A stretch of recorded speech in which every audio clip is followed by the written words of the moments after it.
Good morning, friends. Today we are going to learn about something super cool. We are going to learn about something called the Constitution. There's my doggie. She likes to say hi. The Constitution. Have you ever heard of that before? Some people do, some people haven't. Okay. Well, today we're going to learn about the Constitution from our book. Our book is called We the People, the Story of Our Constitution, written by Lynn Cheney and paintings by Greg Harlan. Let's open our book up and get to reading. When 1787 began, our young country was in turmoil. The central government was unable to pay off debts. There was an armed insurrection in Massachusetts, and foreign governments were taking advantage of our weakness. The question of the hour, James Madison wrote, was whether the American experiment was to be a blessing to the world or to blast forever the hopes which the Republican cause had inspired. The framers of the Constitution made it a blessing, creating new and stronger American Union and flying in the face of prevailing wisdom as they did so. In the 18th century, representative government in a nation of vast scale was thought impossible, a recipe for chaos and confusion. But an extended republic based on popular sovereignty was exactly what the Constitution created in Philadelphia in the summer of 1787 envisaged. The government based upon it has now endured more than 220 years. The story of our founding document is an important one for our children to know. It is a tale of persistence as delegates kept on despite obstacles that at times made their task seem impossible. It is a tale of creativity, with the delegates providing a framework for a government entirely new. It is also a story that makes clear there was nothing inevitable about the Constitution that emerged from the Philadelphia Convention. History might have gone otherwise, but for the framers' genius, and we should be grateful for James Madison, George Washington, Ben Franklin, and the others who gathered in Philadelphia. Have you heard of those awesome people before? I know, I've heard of George Washington. We should be grateful as well for men and women such as Frederick Douglass, Elizabeth Cady Stanton, and Martin Luther King Jr., who in later centuries took up the works of the founders, making the Union formed in 1787 the more perfect one we know today. And I'll show you the pictures. Ooh. There's a little pen. I wonder what they use that for. What do you think? A lot of times they use this pen, it's called a feather pen, to write. Have you ever used a feather to write? I haven't. Astride his favorite horse, Nelson General George Washington looked on as thousands of British soldiers marched out of Yorktown, Virginia to lay down their arms. It was October 19th, 1781. And America, with the help from France, had just won the battle that would end the Revolutionary War. For the British, the loss was a shock. Theirs was the mightiest army in the world, and they had thought it impossible that the Americans would defeat them. According to the tradition, the soldiers marching out of Yorktown to surrender played a song called "The World Turned Upside Down." Have you heard that song before? I haven't. Maybe we'll have to play it sometime. For citizens of our country, living on a vast and bountiful continent, it seemed a new age was dawning. A free and independent America would surely prosper and become a great and mighty nation.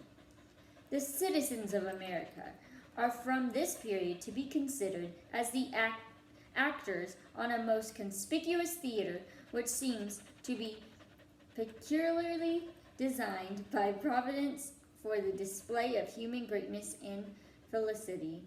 That's a quote from George Washington. So as you can see, he's riding on his horse into battle. He's right here, General George Washington, ready to go.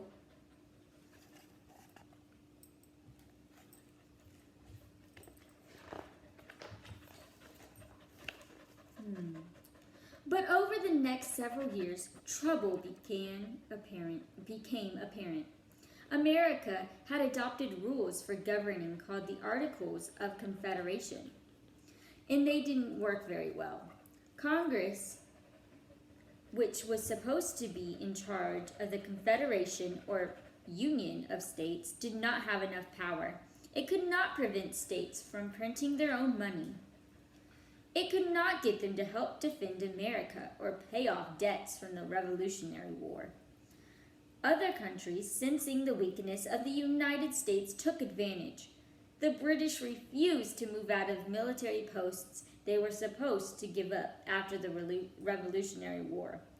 Does that seem very kind? No. In Massachusetts, farmers who couldn't pay their debts rose up against the government.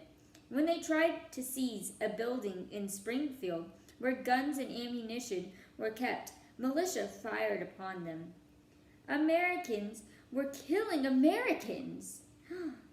Was our country, which had so recently won its independence, now going to come apart? Oh my goodness. That's scary, huh? George Washington said, "I am mortified beyond expression when I view the clouds which have spread over the brightest morn that ever dawned upon any country." Do you think he's happy or sad? I think he's sad too.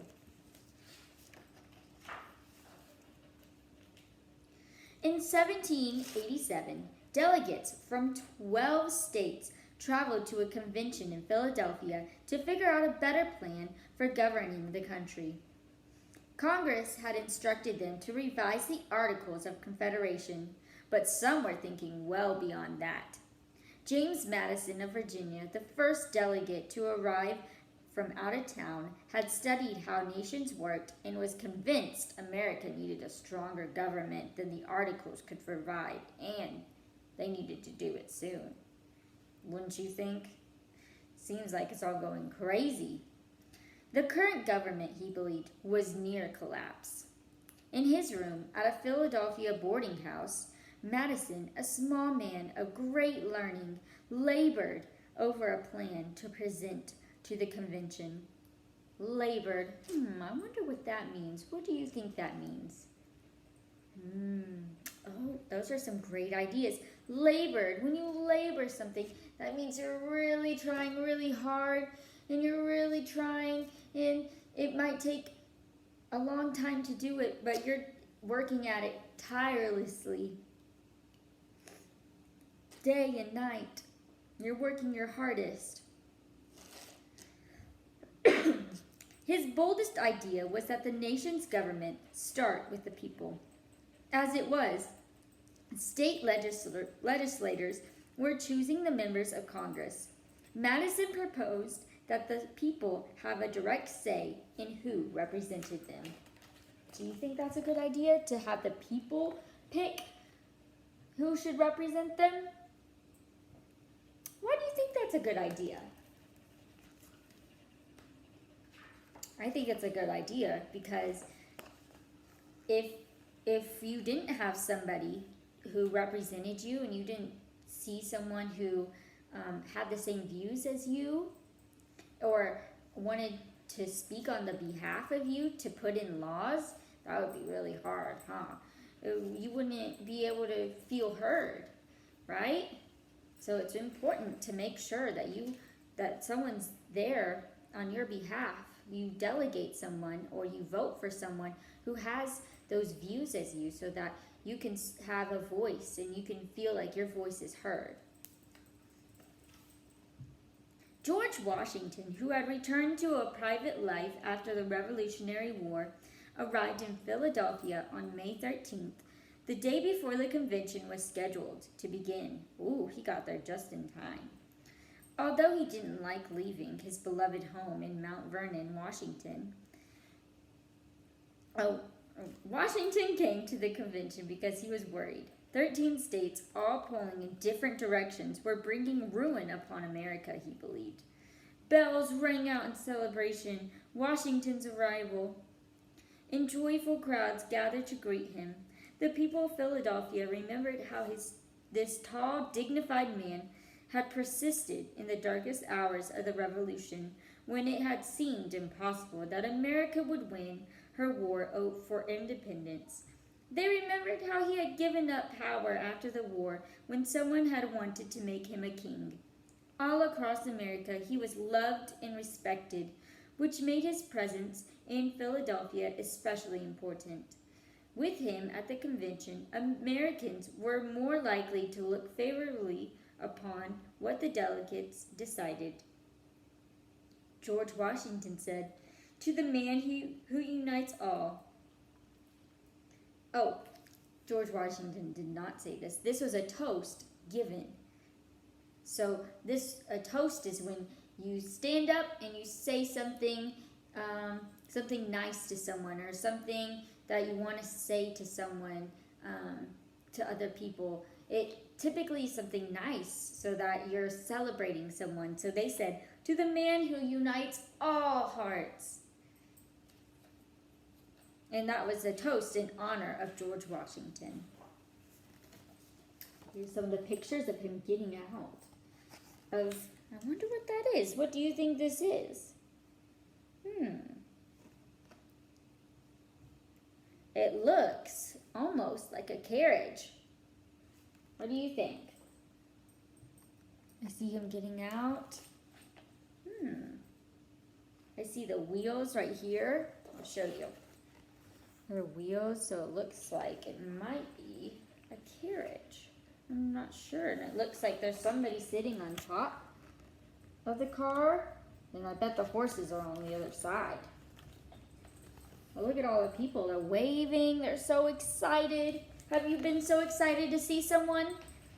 Sometimes I'm really excited to see my mom like that.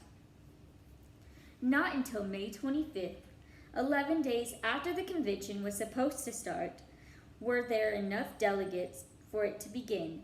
29 men gathered in the Pennsylvania State House, elected George Washington to the convention's precedent, and made rules, including one that pledged them all to secrecy.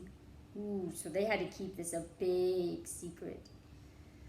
James Madison had used the time leading up to the convention to present his ideas to his fellow Virginians, and on May 29, one of the Virginia representatives proposed Madison's plan to the assembled delegates.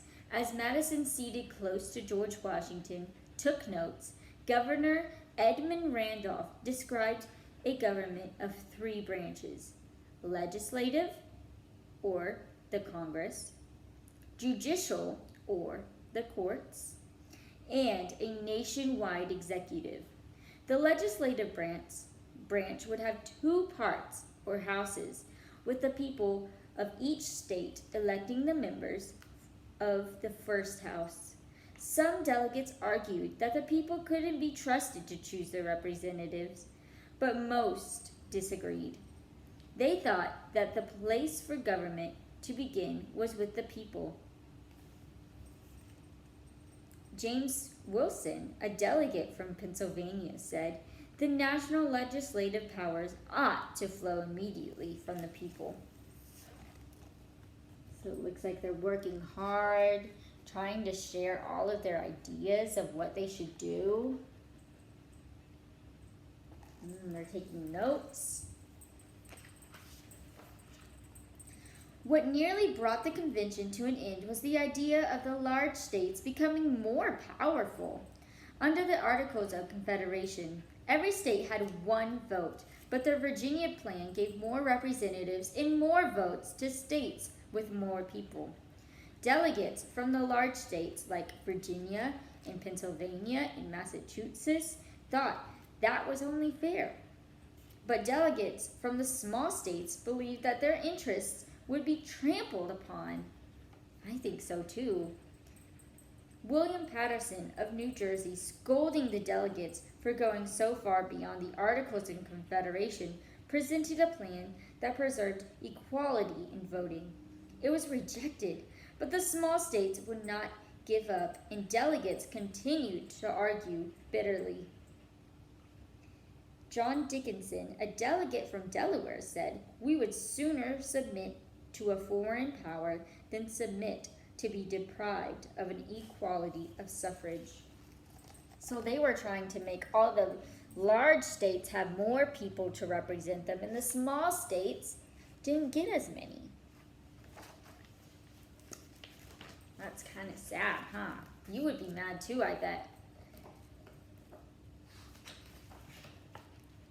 The oldest delegate was inventor and statesman Benjamin Franklin. At 81, he had trouble walking and was carried in a sedan chair from his home to the convention. I bet he did. He was really old. Franklin commanded great respect, but not even he could get quarreling delegates to put their anger aside. Through most of June, they fought, their tempers made worse by the hot weather. It was sweltering as Roger Sherman of Connecticut proposed that in one house of legislators, states be represented according to size, and in the other, the Senate, each state have an equal number of votes. But the idea went nowhere.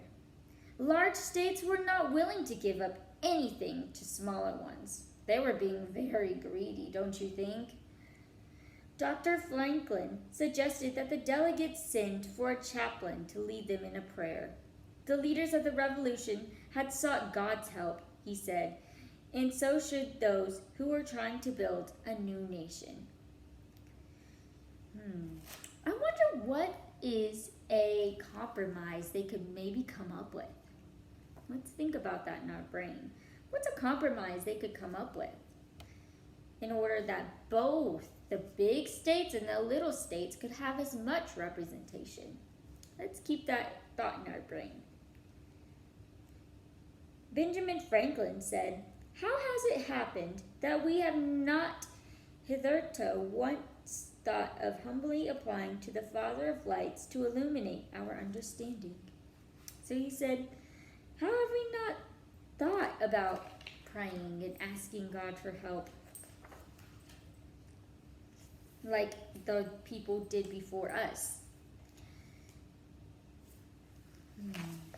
Here's him sitting in his car, about to get out.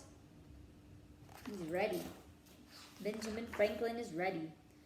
The delegates did not send for a chaplain, but as the 4th of July neared, they did not stop arguing enough to appoint a committee to seek a way out of their difficulties. Acting on a suggestion by Dr. Franklin, the committee crafted what became known as the Great Compromise. It made Mr. Sherman's proposal more appealing to large states by having all legislation concerning money begin in the first house of legislature, where big states had more power. One evening in his garden, Dr. Franklin showed visitors a curiosity someone had sent him, a two-headed snake preserved in a vial. Oh my goodness! What? Someone sent him a snake, a two-headed snake in a vial. Oh my gosh. That's crazy. I would be so scared. Such a creature made the point, he said, that the compromise was often crucial to progress. Here it is. So he's sitting there, and look at the snake. It's a two-headed snake. Have you seen a two-headed snake? I haven't. Oh my gosh, that would be so scary. I think I would cry. But when the committee took its suggestion for compromise back to the convention, delegates from larger states still resisted. Governor Morris of Pennsylvania, a tall, commanding man with a wooden leg, was particularly angry that small states were threatening to form a separate union unless there was equal voting in the Senate. The country would be united one way or another, he said, offering a threat of his own. If persuasion does not unite it, the sword will. Ooh. So he's saying, if we don't come to a compromise, if we can't persuade y'all to come to a compromise, then we're going to have to go to war. Delegates also fell to quarreling about who should be counted in order to figure out how many representatives a state should have. Southerners wanted to count slaves so that their states would have more representatives. Northerners, especially those who hated slavery, objected, not wanting to give the South more power. It seemed as though the convention might fall apart, and with it, the country. They still haven't come to a compromise. They're still fighting, and it's been all this time. Here he is. This, I think, should be, oh, where's the name? Governor Morris. He's the one who was really angry and said, if persuasion does not unite us, the sword will. He looks kind of angry, huh? With failure looming, a few delegates had a change of heart. Thank goodness. What's a change of heart? Does anyone know? A change of heart is when you thought something before, and then you think, that's not right, and then you will change your opinion. You change what you thought at first to something else. So let's say I thought let's say I hated broccoli, and I always said, I hate broccoli, I'm never going to eat it. But then one day I eat it, and I love it, and then I start talking about how much I love broccoli. That's a change of heart. That's called a change of heart because I changed my opinion. I used to hate it, now I love it. So, the delegates had a change of heart. In a close and momentous vote on July 16th, the convention adopted the Great Compromise. In one house, states would be represented according to population, and in the other, they would have an equal number of votes. To determine how many representatives a state would have, the convention decided to count 3/5 of the slaves. This compromise meant that the South would be a part of the new government, but some delegates hated the bargain. Slavery was an evil institution. Governor Morris raged, the curse of heaven on the states where it prevailed. Such words would ring out in the State House again when the delegates debated a ban on bringing more slaves into the country. The convention decided that there could be no ban for 20 years. George Mason said, and he's a delegate from Virginia, he said, slaves bring the judgment of heaven on a country. Ooh, look at them. They are really talking with he's talking with a lot of enthusiasm, don't you think? He said, boom. Have you ever been so passionate and you just raise your hand, raise your fist? He's really passionate. It looks like they're getting somewhere, huh? They started to come to a compromise. Let's see.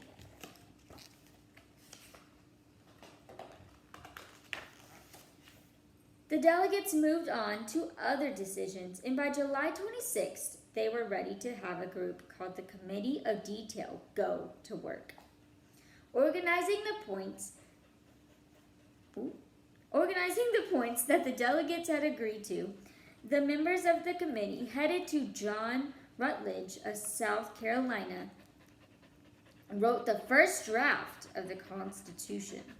They named parts of the government and certain offices that the delegates had created, calling the first house of Congress the House of Representatives. Ooh, we still have that today, don't we? And its leader, the Speaker. They called the highest body of the judicial branch the Supreme Court, and named the head of the executive branch, what do you think? The head of the executive branch of the whole United States. They called it the President of the United States. He's the head of the executive branch. While members of the committee were at work, other delegates took a break. George Washington went fishing. George Washington said, went up to one James Moore's in the vicinity of Valley Forge to get trout. So during all this, he said, I'm going to go fishing. Is that something you do? Sometime when things are crazy and stuff, you just have to get away, don't you?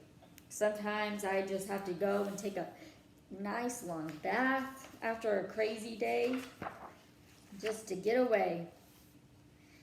Gathering again on August 6th to talk about the draft constitution, delegates soon took a question they had discussed many times before. How should the president be elected? Should the state legislators make the choice? Or members of Congress? I wonder what they decided. What do you think? What do you think they decided? Think it in your head. Lock it in your brain. They finally agreed on a system of electors that would allow the president to be chosen indirectly by the people. Delegates also decided that the people should be in charge of ratifying the Constitution, rather than seeking the approval of state legislators. Delegates chose to submit the Constitution to specially elected conventions in every state. When the Committee of Style and Arrangement, the delegates assigned to write the final version of the Constitution, got to work, they emphasized at the beginning of the document that the Constitution would become supreme law only when the people decided it should be so. James Wilson said the Constitution is laid out before the citizens of the United States. By their fate, it will become of value and authority. Do you think it's done that? Do you think it's done that? I think so. That's where we get a lot of our laws and what we do and how we live today in America. It's so important today. So as you see here, he's writing it right now. It says, we the people of the United States, in order to form a more perfect union, establish justice. Have you heard that before? I think we've talked about it a little bit. That's even at the front of our book. We the people. On September 17, after the final draft of the Constitution was read aloud, Benjamin Franklin addressed the convention. He told the delegates that there were parts of the document with which he did not agree, but that over a long life he had learned he was not always right. That's something smart, huh? Are we always right? No, we're not always right. Sometimes we can be wrong, huh? On the whole, he said, the Constitution was astonishingly good, and he hoped that other delegates who had doubts would join him in signing it. Several refused, including Elbridge Gerry of Massachusetts and George Mason of Virginia, who wanted the Constitution explicitly to set forth the rights of individuals. George Washington, as president of the convention, was the first to put his name to the Constitution. Did you know that? George Washington, was the first person to put his name and write his name on the Constitution. Then 37 others. How many? 37 others followed state by state. As the last delegate signed the document, Dr. Franklin looked at the sun painted on the back of George Washington's chair and saw it in a sign of a new beginning of America. Ooh. Benjamin Franklin said, "At length I have the happiness to know that it is a rising and not a setting sun." What does that mean? It is a rising and not a setting sun.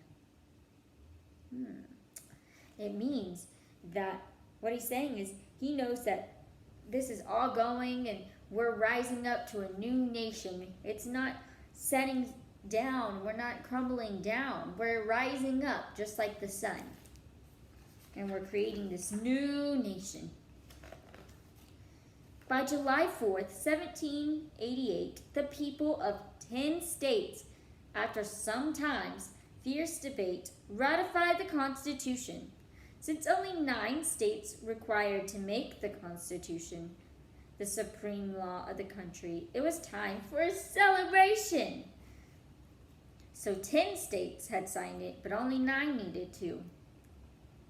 It was time for a celebration. In Philadelphia, after early morning bells and a cannon salute, crowds lined the streets to watch high-stepping horses lead a parade of flags, bands, and floats.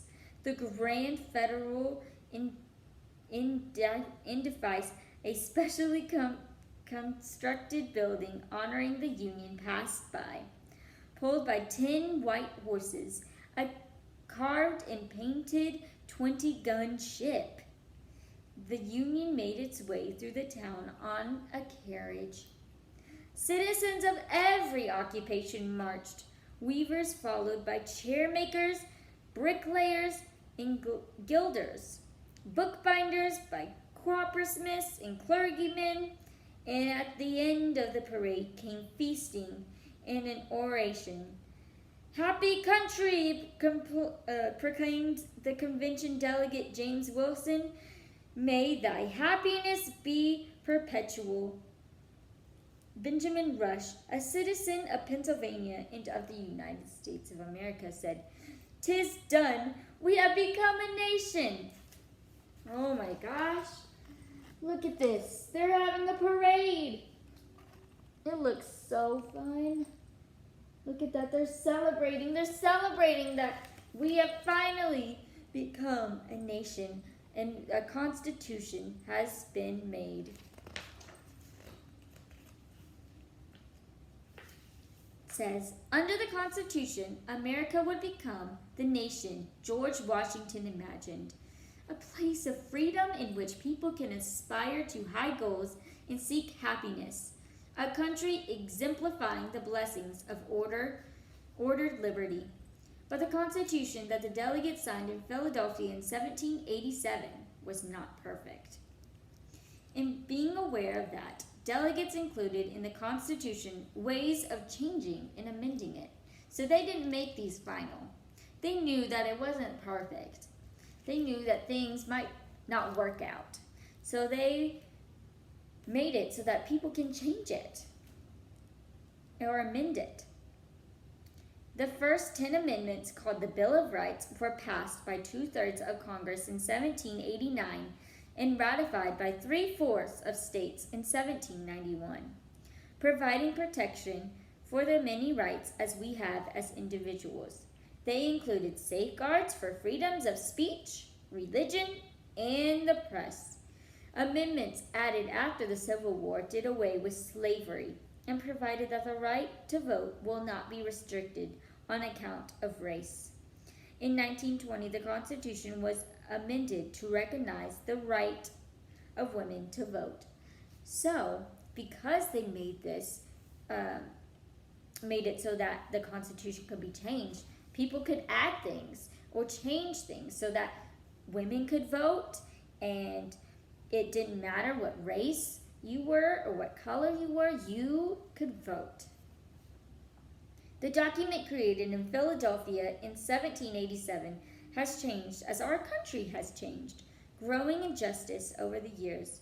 Once, there were Americans who looked at the Constitution and did not see themselves. Today, We the people includes all of us, working together to make our great country greater still.